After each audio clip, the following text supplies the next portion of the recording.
العلماء يا إفاديني إسلاما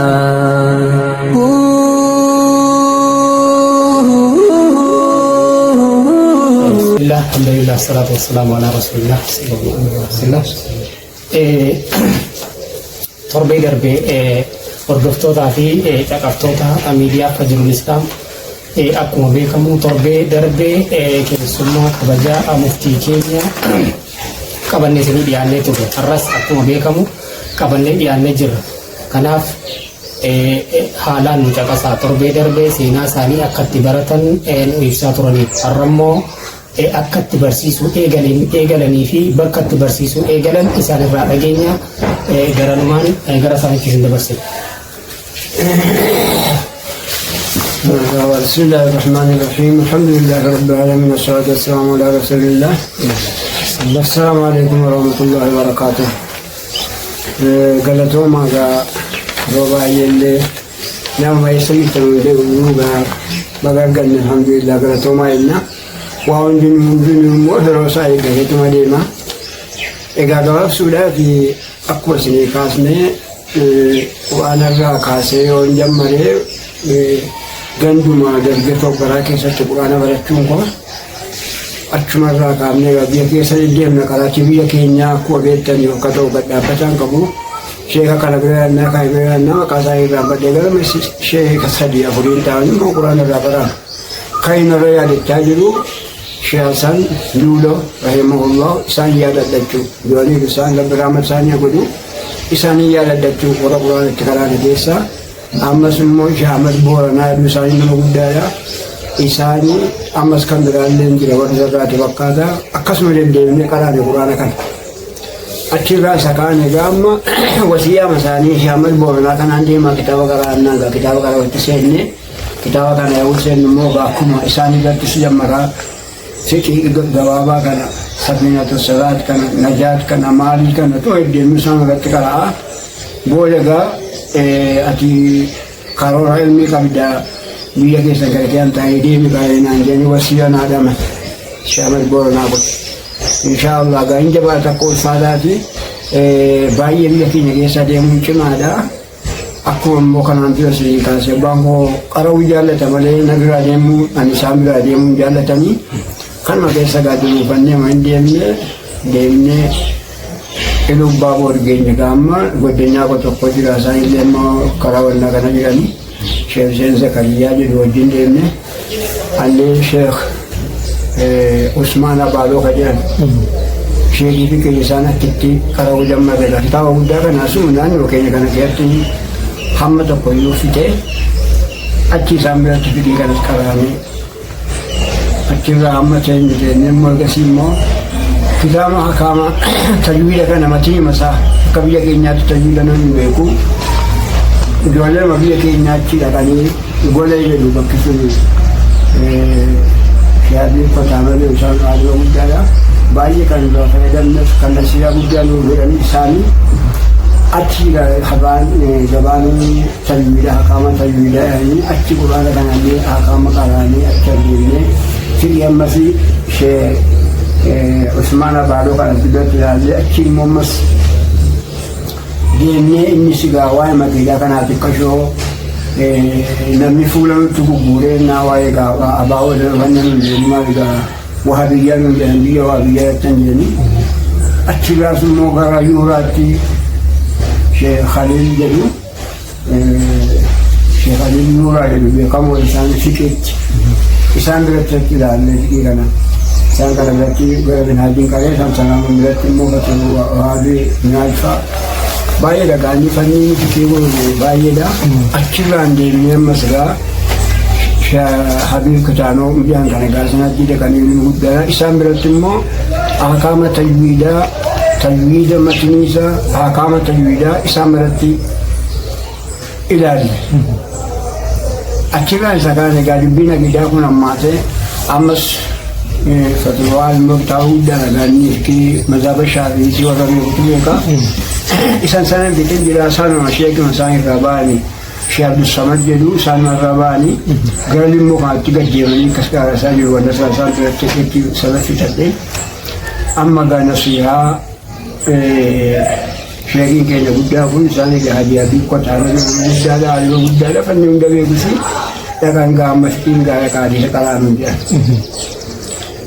hammi deemaan jiru kun gaa'ela sillaasee jira losa hammi nammaa haasaa jiru kun yeroo sillaasee jirudha osuma kanaan jiru isaan biratti jiru adii dhaqaa karaa yaanii gaa isaan birattis hamma karaa waraanee hadiisasi tafsiirasi waan baay'ee fayyadamne gaa sanirraa achi kattiidhaan immoo ramne gaa amma gidduu kanaatti darbuun immoo dhufe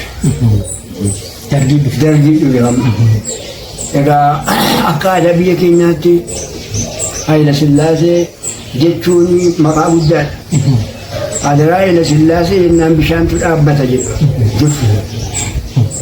Sinduin kaasin beelnu gurratti beelna malee gaa nama guddaa taane irrammoo hin beelne roonni bulchiisaa jiru san beelnu malee kana gidduutti darbii sajan tokko dhufee warri gabaadhaa isaanii galanii kun darbiidhaan tokkotu biyya qabatee namni dhugaan nu boonsine gaa amma gaa deemsa wasiyyaa nu dhaamee dhaqaa hadiisa karaa biyya dargee dhaqaati karaa jimmaa deemaa hadiisa karaa jedhan kana gaa akkattiidhaan cinaa deemee ramma jala isaan duuba dhaqaan barbaadu akkuma itti deemu namni shakku amma dubbiin akkamitti lawtiin dhufeeraa waraqaa malee achi ga'uu hin danda'amudha isa immoo inni nu baasanii nu biyya keenya jiru amma gaa sababa isaan biratti akkuma ijoollee isaanii taanee biyya sanatti wal barree banduma isaanii irraa nu baasanii waraqaa salaa nu baasanii aanaa irraa nu baasanii salaa kana qabannee gara argeedhaa deemnee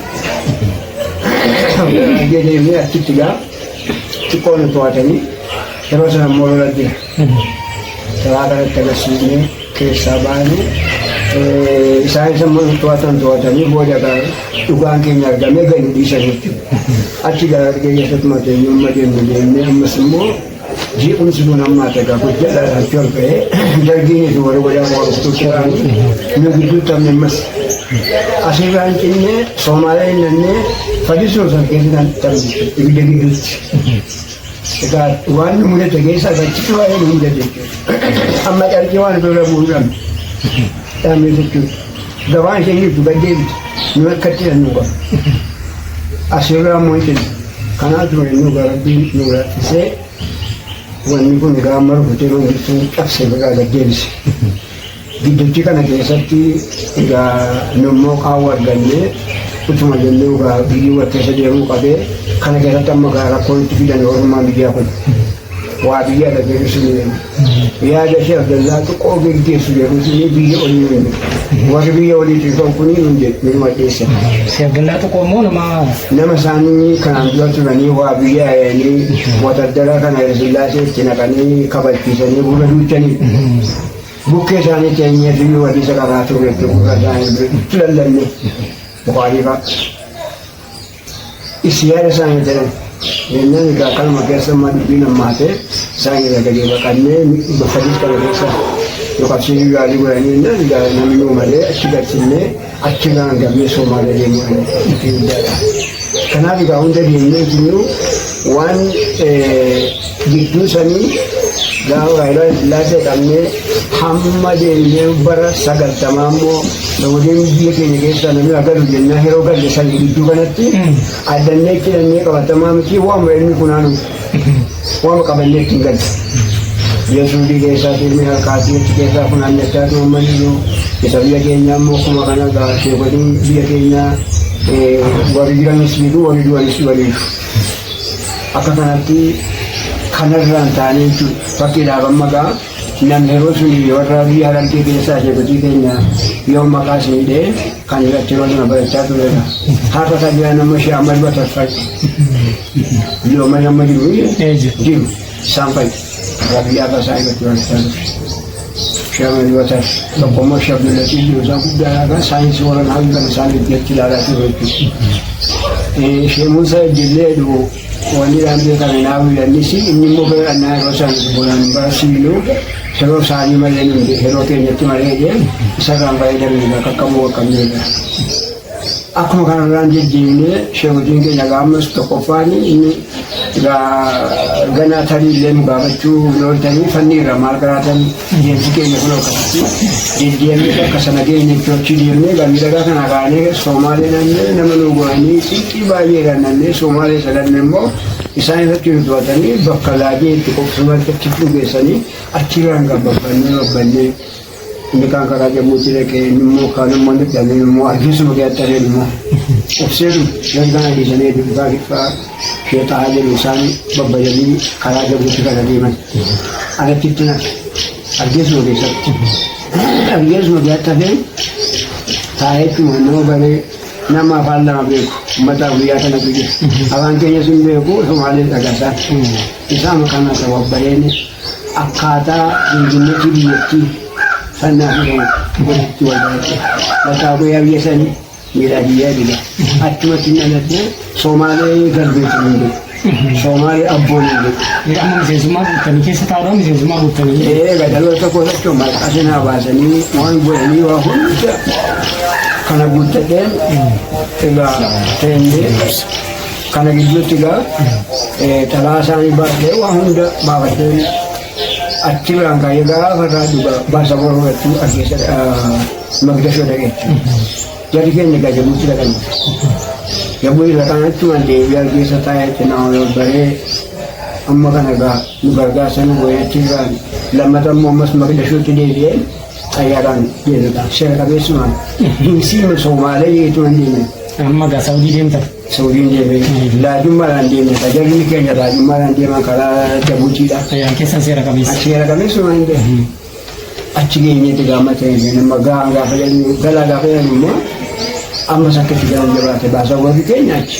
Somaaleen immoo loltoota balleessiteetti.